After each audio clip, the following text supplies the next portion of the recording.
dibantu oleh teknologi apa saja sih Pak pengawal-pengawal KPML ini sampai mereka bisa melakukan analisis dengan tepat? Bakamla atau KPML itu tidak bekerja sendirian ya Pak dalam mengamankan laut Indonesia. Oke, jadi saat ini KPML dibekali dengan peralatan yang modern, peralatan deteksi berupa AIS satellite, kemudian ada AIS terestrial, ada FIRS, tentang KKPH atau penyelenggaraan keamanan, keselamatan, dan penegakan hukum di wilayah perairan Indonesia dan UITC Indonesia. Salam maritim Sobat Kamla, selamat datang di podcast Bahari. Bincang asik hantarkan ragam inspirasi. Ruang dengar resmi dari Bakamla RI. Podcast Bahari merupakan program baru dari Indonesia Maritime Information Center atau yang Sobat Kamla kenal dengan IMIC. Di episode perdana kali ini, podcast Bahari kedatangan tamu spesial, salah seorang kepala di unit kerja Bakamla RI. Unit kerja ini diharuskan untuk bekerja selama 24 jam selama 7 hari. Sobat Kamla, ada yang bisa tebak unit kerja apa dan siapa tamu spesial kita hari ini? Ya, betul. Tamu spesial kita hari ini adalah Kolonel Bakamla Asep Budiman, Kepala Kantor Pengelolaan Informasi Mara Bahaya Laut Bakamla RI. Selamat datang Pak Asep, terima kasih sudah hadir di podcast Bahari. Gimana kabarnya, sehat Pak? Kabar baik Nindi, terima kasih. Salam maritim Sobat Kamla. Nah, hari ini di podcast Bahari, kita rencananya mau mengenal lebih dalam nih Pak, apa sih Kantor Pengelolaan Informasi Mara Bahaya Laut itu langsung dari sumbernya ya, dari kepala KPML-nya. Nah, mungkin bisa dijelaskan sedikit Pak, apa sih KPML itu dan kenapa KPML menjadi unit kerja yang sangat penting untuk menjaga keamanan laut Indonesia? Baik, jadi KPML itu adalah unit pelaksana tugas atau UPT Bakamla RI yang menyelenggarakan fungsi sistem peringatan dini. Itu merupakan amanat dari Undang-Undang Kelautan Pasal 62. Kemudian KPML sendiri juga melaksanakan fungsi sebagai pusat informasi yang mengelola sistem informasi keamanan dan keselamatan laut nasional sesuai amanat dari PP 13 tahun 2022 tentang KKPH atau penyelenggaraan keamanan, keselamatan, dan penegakan hukum di wilayah perairan Indonesia dan UITC Indonesia. KPML selain melaksanakan pemantauan situasi harian, kita juga melaksanakan pertukaran informasi dengan stakeholder maritim yang ada di dalam maupun di luar negeri. Dan setidaknya ada 26 kementerian lembaga yang ikut serta di dalam kegiatan daily brief yang dipimpin oleh Bakamla RI, dalam hal ini adalah KPML. Kemudian kita juga setiap bulan melaksanakan kegiatan monthly briefing dengan ASEAN Coast Guard, dan kita juga melaksanakan pertukaran informasi dengan Coast Guard non-ASEAN yang ada di kawasan seperti Australian Border Force, kemudian US Coast Guard, Japan Coast Guard, dan Korean Coast Guard. Nah, berarti di KPML itu tuh ada bagian-bagian tersendiri ya Pak, antara pemantauan atau pertukaran informasinya. Nah, itu mungkin bisa diceritakan nih, pasti Sobat Kamla penasaran banget Pak. Ya, betul sekali. Jadi di KPML sendiri ada dua bagian, yaitu ada Puskodal dan juga IMIC. Jadi Puskodal memang tugasnya untuk mengendalikan operasi, baik operasi udara, operasi laut, dan juga operasi khusus untuk mengatasi ancaman keamanan keselamatan laut. Contohnya adalah masalah pembajakan. Tadi Bapak juga menyebutkan terkait pertukaran informasi ya Pak. Berarti pertukaran informasi di KPML itu dilaksanakan melalui IMIC. Ya, mungkin betul bisa sekali Nindi. Jadi IMIC adalah bagian tidak terpisahkan dari Puskodal, di mana fungsinya adalah untuk menyediakan dukungan informasi operasi kepada unsur-unsur operasi kita yang di laut. Jadi tugas dari IMIC sendiri adalah mengumpulkan informasi, kemudian mengolah dan mendistribusikannya kepada unsur-unsur operasi maupun ke Puskodal instansi lain dan masyarakat yang membutuhkan. Dan kemudian dalam rangka pelayanan publik, IMIC juga menyajikan laporan terkait dengan situasi keamanan maritim dan kejadian-kejadian keamanan keselamatan laut dalam bentuk laporan 2 mingguan, laporan bulanan, kemudian ada laporan semesteran dan laporan tahunan atau annual report. Kemudian kita juga mempunyai produk berupa IMIC News dan IMIC Education untuk memberikan wawasan kepada masyarakat tentang keamanan dan keselamatan laut dan juga bagaimana perlindungan lingkungan laut yang ada di Indonesia. Kemudian IMIC juga membuka layanan pengaduan dan laporan dari seluruh masyarakat khususnya terkait dengan keamanan dan keselamatan laut untuk diteruskan kepada unsur patroli untuk ditindaklanjuti.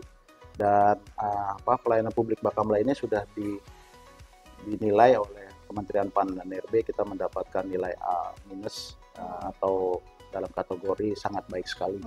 Mudah-mudahan bisa kita tingkatkan di tahun ini sehingga bisa mendapatkan penilaian sempurna atau A. Nah ini menarik banget nih Pak, karena Sobat Kamla kan pasti taunya Badan Keamanan Laut. Kita bekerja mengamankan laut, berarti harus berada di laut atau berada di kapal. Sedangkan kan personel KPML ini beda ya Pak, bekerjanya tuh dari kantor, terus nggak berada di laut atau di dalam kapal. Nah ini mekanisme kerjanya seperti apa sih Pak? Kok bisa berada di kantor tapi mengamankan laut selama 24 jam per 7 tadi Pak? Baik, jadi begini nanti, di dalam melaksanakan pengelolaan informasi, personil KPML melaksanakannya sesuai dengan mekanisme Maritime Domain Awareness atau MDA yang dikenal di berbagai negara, yang meliputi kegiatan collecting, kemudian displaying, correlating, analyzing, dan dissemination. Dan di dalam pelaksanaannya kita dibantu oleh para narohukum dari instansi terkait dan instansi teknis sesuai PP nomor 13 tahun 2022, di mana mereka bertugas sebagai analis dan juga operator sistem. Jadi pemantauan dilaksanakan 24/7, jadi 24 jam sehari, 7 hari dalam seminggu, oleh para petugas kita untuk memastikan kondisi dan situasi maritim terkini. Bila terdapat ancaman, maka perwira jaga akan mengarahkan unsur operasi untuk bisa menindaklanjuti informasi yang diterima. Demikian. Oke, berarti kan ini kita membayangkannya panjang ya Pak, prosesnya panjang dan rumit nih kalau kita berbasis MDA tadi, mulai dari collecting sampai dissemination. Nah, didukung oleh teknologi apa sih Pak pengawak di KPML ini sampai bisa melaksanakan fungsi collecting sampai dissemination tadi Pak? Oke, jadi saat ini KPML dibekali dengan peralatan yang modern, peralatan deteksi berupa AIS satellite, kemudian ada AIS terestrial, ada FIRS, kemudian ada radar pantai, drone, long range kamera, dan juga citra satelit. Sedangkan untuk analisis, para petugas analis dari KPML dibantu dengan peralatan seperti Hawkeye 360, kemudian Skylight dan Skycruise. Ini merupakan peralatan artificial intelligence yang bisa membantu kita di dalam melaksanakan analisis. Oke, berarti memang modern sekali ya Pak pendukung untuk pengawak di KPML ini. Nah, menurut Bapak sendiri, teknologi-teknologi yang sudah digunakan ini apakah sudah mumpuni dan mencukupi untuk pengamanan laut Indonesia yang kita semua tahu bahwa laut Indonesia itu sangat luas dengan kejahatan yang sangat banyak gitu Pak. Kira-kira kalau dari Bapak gimana? Apakah sudah cukup? Kalau menurut saya tentu saja peralatan itu belum cukup ya, belum cukup ideal. Karena kan teknologi berkembang sangat cepat, kemudian juga modus operandi dari pelaku tindak kejahatan di laut ini juga selalu berkembang. Jadi mereka sering melakukan kegiatan yang bisa dibilang memanipulasi data AIS. Contohnya dengan spoofing, kemudian phishing yang mencuri data dari kapal lain, dan lain-lain. Dan tentunya kita harus beradaptasi dengan teknologi yang baru. Menurut Bapak sendiri sebagai Kepala KPML, apakah teknologi-teknologi tadi nih yang Bapak sebutkan itu sudah cukup ideal untuk membantu para pengawak di KPML gitu? Karena kan mereka harus menganalisis kejahatannya secara tepat ya Pak. Kira-kira udah ideal belum? Baik, tentu saja peralatan tersebut belum cukup ideal karena teknologi dan juga modus operandi para pelaku tindak kejahatan di laut itu semakin berkembang. Seperti mereka melakukan manipulasi data AIS dengan cara spoofing dan juga phishing, mencuri data kapal lain. Kemudian juga bisa menggunakan kapal ikan ataupun kapal kecil, high speed craft yang memang sulit untuk dideteksi oleh satelit dan juga radar. Nah, kedepannya kira-kira apa nih Pak yang perlu ditambahkan untuk para pengawal KPML agar bisa lebih tepat dalam menganalisis kejahatan-kejahatan yang ada di laut Pak? Baik, jadi ke depan KPML juga akan dibekali dengan peralatan deteksi lainnya seperti radio frekuensi ataupun RF satelit, RF radar, kemudian over the horizon radar atau OTH radar. Kemudian juga kita akan dilengkapi dengan drone yang memiliki jangkauan dan juga pemantauan jarak jauh yang bisa dikendalikan langsung dari puskodal. Selain itu juga peralatan deteksi bawah laut. Nah ini kan kita juga tahu ya Pak bersama tuh bahwa kejahatan lintas negara ini memang semakin marak ya Pak.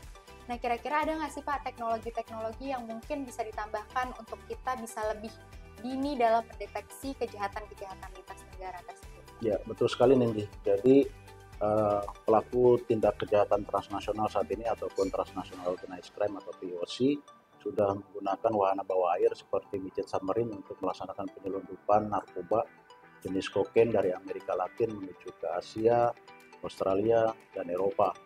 Dan peralatan seperti ini harus kita antisipasi dengan peralatan deteksi bawah laut. Dan kita juga perlu waspada teknologi baru seperti wing in ground, kemudian juga drone kargo yang mungkin suatu saat nanti akan bisa digunakan oleh pelaku tindak kejahatan di laut. Berarti benar-benar harus waspada nih Pak, semua orang yang mau melakukan kejahatan di laut Indonesia, karena seantisipasi itu Bakamla dalam ibaratnya mewaspadai kejahatan-kejahatan di laut ya Pak. Saking serunya saya sampai lupa menawarkan minum Pak. Silakan Pak, minum dulu Pak.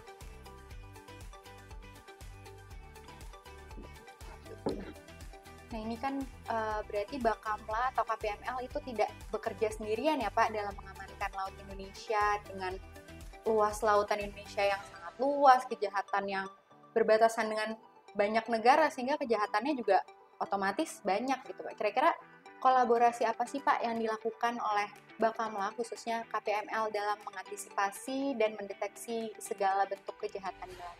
Baik, KPML telah berkoordinasi dengan BAIS TNI, kemudian juga dengan Puspodal TNI AL, Puspodal KKP, Bea Cukai, kemudian juga Polair, serta BNN tentunya, dan IOG dalam mendeteksi dan menangani beberapa kasus. Contohnya adalah seperti penangkapan PIB non-prosedural, kemudian penyelundupan balpres, narkoba, kayu, dan juga IUU fishing seperti baby lobster dan kapal ikan asing yang ada di Laut Natuna Utara.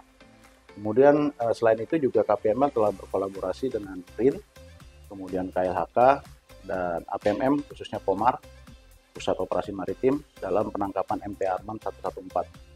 Yaitu kapal tanker berbendera Iran yang melakukan ship-to-ship transfer BBM di Laut Natuna.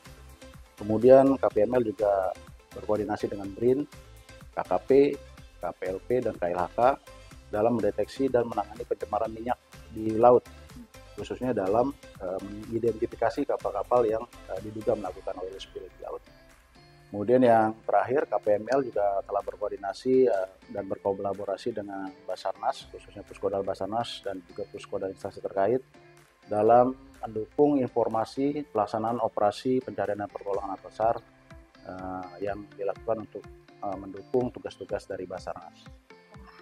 Benar-benar pekerjaan KPML nih walaupun nggak berada langsung di laut dan di kapal itu pekerjaannya sangat rumit ya Pak ya, bisa dibilang. Nah, ini kan pasti pekerjaan serumit ini pasti ada tantangannya ya Pak. Jadi saat ini kira-kira tantangan yang dihadapi oleh KPML itu apa aja Pak?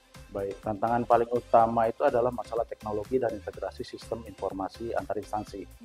Khususnya teknologi baru untuk mendeteksi dark vessel yang sering melaksanakan kegiatan ilegal di wilayah perbatasan maritim Indonesia dengan negara tetangga.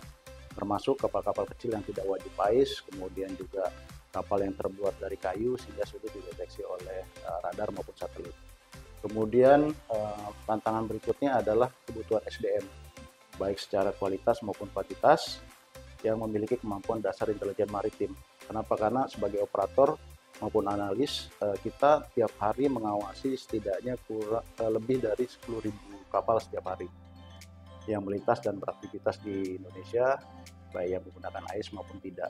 Kemudian yang terakhir, ya kita perlu dukungan regulasi dan kolaborasi antar instansi yang lebih luas, karena keamanan maritim merupakan tanggung jawab kita bersama, sehingga perlu menghilangkan ego sektoral demi kepentingan nasional dan juga melibatkan seluruh komponen masyarakat dalam rangka mewujudkan MDA secara nasional. Baik, terakhir mungkin Pak, dari Bapak sendiri selaku Kepala KPML, apa sih Pak harapan Bapak untuk KPML ke depan? Baik, harapan saya tentunya pertama, semoga KPML bisa terus eksis dan juga semakin ditingkatkan kemampuannya agar bisa menjadi garda terdepan dalam menjaga keamanan dan keselamatan laut nasional. Kemudian yang kedua, tentunya masyarakat bisa semakin peduli dan juga mendukung tugas-tugas Bakamla dalam mengawasi dan mengamankan wilayah perairan dan jurisdiksi Indonesia. Dan yang terakhir, ketiga, kita semua bisa menjadi bagian dari ekosistem maritim yang aman, berdaulat, dan berkelanjutan. Sobat Kamla kayak langsung kenal banget nih Pak sama KPML setelah nonton podcast Bahari episode kali ini ya Pak. Mudah-mudahan. Terima kasih banyak Pak Asep sudah menyempatkan waktu untuk hadir di sini, sharing informasi terkait KPML tentunya ya Pak. Semoga semakin banyak orang yang tahu bahwa Laut Indonesia bukan cuma luas, tapi juga dijaga dengan cermat oleh para profesional seperti di KPML. Oke, Sobat Kamla, sekian untuk episode podcast Bahari kali ini. Jangan lupa terus ikuti podcast Bahari di episode-episode selanjutnya. Dan salam maritim. Salam maritim.